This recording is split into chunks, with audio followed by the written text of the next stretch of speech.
નમસ્કાર મિત્રો, VN Gujarati YouTube channel તમારું સ્વાગત છે. મિત્રો, દેશ અને દુનિયાની તમામ તાજા ખબર સૌથી પહેલાં જાણવા માટે અત્યારે ચેનલ સબસ્ક્રાઇબ કરી દેજો.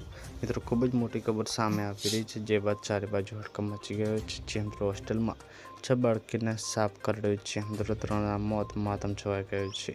મહારાષ્ટ્રથી મોટા સમાચાર સામે આવી રહ્યા છે. મહારાષ્ટ્રના ગડચિરોલી જિલ્લામાં આવેલી મિત્રો એક આદિવાસી આશ્રમ શાળાના હોસ્ટેલમાં મિત્રો જે છે રવિવારે રાત્રે 6 જેટલી માસૂમ વિદ્યાર્થીઓને ઝેરી સાપ કરડવાથી મોત થયું છે. જે મિત્રો અત્યંત દુઃખદ થયું છે. ત્યારે મિત્રો અહીંયા જે છે આ ગંભીર અકસ્માતમાં 3 બાળકીઓના મોત થયા છે, જ્યારે 3 વિદ્યાર્થીની હોસ્પિટલમાં સારવાર ચાલી રહી છે. અધિકારીઓના જણાવ્યા અનુસાર હોસ્ટેલમાં મિત્રો જમીન ઉપર ઊંઘી રહેલી બાળકીઓને સાપે ડંખ માર્યો હતો. તો ખૂબ જ મોટી ખબર સામે આવી રહી છે કે અહીંયા હોસ્ટેલમાં જે છે 6 બાળકીઓને સાપ કરડ્યો છે, જેમાંથી 3ના મોત થયા છે. આપણે આ ઘટના પર દુઃખ વ્યક્ત કરીએ છીએ. મિત્રો, આપણે આ ઘટનાને જે છે ખૂબ જ દુઃખદ લઈએ છીએ. પલ પલ નોટ મળતી રહેશે.